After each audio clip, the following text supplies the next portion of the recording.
The heat was not a temperature. It was a physical weight, a hammer of white light that struck the anvil of the skull without pause. It was July 3, 1187. The arid plateau of Galilee shimmered in a haze that turned the horizon, plateau, into liquid mercury. Sergeant Godfrey of Ibelin, a veteran of the Kingdom of Jerusalem, rode his mare Burrock at the edge of the Crusader vanguard. His normal was the taste of copra penny placed under the tongue to generate saliva that wasn't there. It was the smell of boiling leather, sour sweat, and the burning dust of 20,000 men marching into an oven. Godfrey wore a hauberk of double mail that weighed 40 pounds. In the European winter, it was protection. Here, under the Levantin sun, it was a slow-cooking oven. His skin beneath the gambeson was raw, blistered, and slick. The machinery of survival for the Latin army was usually discipline the rigid lines of the Templars, the thunder of the heavy cavalry charge. But today, the machine was grinding its gears against the sand. The army was a dehydrating beast, crawling from the springs of Sepphoris toward the relief of Tiberias, lured out of its stronghold by Saladin's siege. The noise of the march was a low collective moan. The clinking of thousands of bits of iron, the dry coughing of horses, the rasp of boots on cracked earth. There was no conversation. Speech required moisture, and moisture was a memory. Godfrey looked at the man beside him, a young knight named Tancred. Tancred's face was a mask of gray dust, his eyes retreating into dark sockets. He was swaying in the saddle. The lake.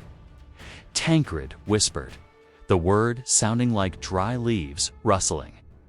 How far to the lake, Sergeant? 6 miles, my lord. Just past the Horns, Godfrey lied.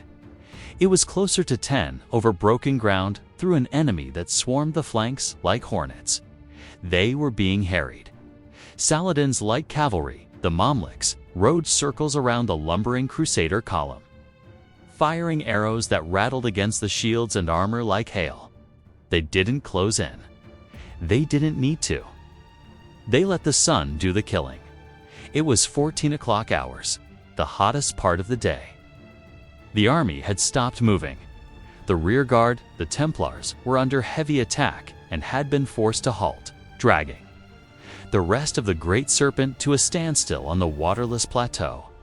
Then came the disturbance. It wasn't a Saracen horn. It was a water wagon. One of the few precious supply wagons from the center of the column pushed its way forward, breaking the line.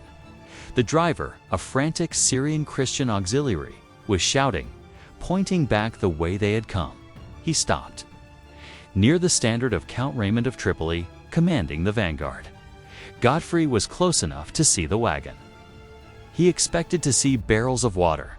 He saw splinters. The barrels were smashed, not by enemy arrows, but from the inside out, or by axes. The wood was dry, the reserves. The driver screamed, his voice cracking, at the rear guard. The master of the temple ordered the water dumped. Count Raymond roared, his face purple with heat and rage. You are mad. To lighten the load. The driver sobbed. The horses are dying. The Templars, they said the wagons were slowing them down. They said we would reach the lake by noon. They ordered the weight dropped to form the defensive square. Godfrey felt a cold horror that pierced the heat. The convoy that never arrives was here, but it was empty.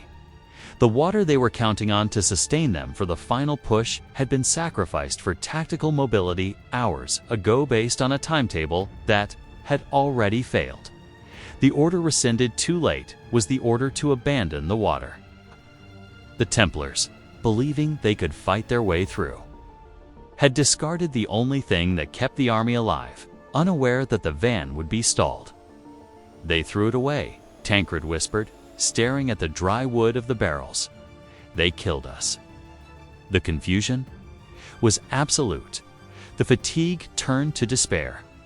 The instability of human judgment, the arrogance of the Templar Grand Master. Gerard de Riedfort had made a calculation based on steel. forgetting the biology of thirst. Then, the final nail. King Guy, riding up from the center, looked at the stalled army, the harassment from the flanks, and the shimmering heat waves blocking the path to the lake. He looked at the dry wagons. "We cannot reach the water today," the king announced, his voice hollow. "We halt, we camp here." "Here!" Count Raymond screamed, pointing at the cracked earth. "Sire, there is no water here. If we stop here, we are dead. We must push to the springs of Hattin. We must fight through. The men cannot walk." "Raymond," Guy snapped. "Look at them. We camp. We fight in the morning." The order was given. The army collapsed where it stood on the anvil of the plateau, surrounded by enemies, with no water. Godfrey dismounted. His legs shook. He looked at the horizon. He watched the horizon burning red and thought it was the sunset, until he realized the sun was high in the sky. The red was not the sun. It was fire. Saladin had ordered the dry scrub brush surrounding the Crusader camp to be lit. The smoke rolled in, choking hot gray cloud that mixed with the dust. It wasn't just heat anymore. It was asphyxiation. The Saracens began to chant, a rhythmic, terrifying sound from the darkness of the smoke. Allahu Akbar. Allahu Akbar. Godfrey sat on his shield. He watched the fire close in. He took his last sip of tepid water from his flask, a single mouthful. He realized then that the battle was over before a sword was swung. The machinery of survival hadn't just stalled, it had been dismantled by a single, arrogant decision to dump the barrels.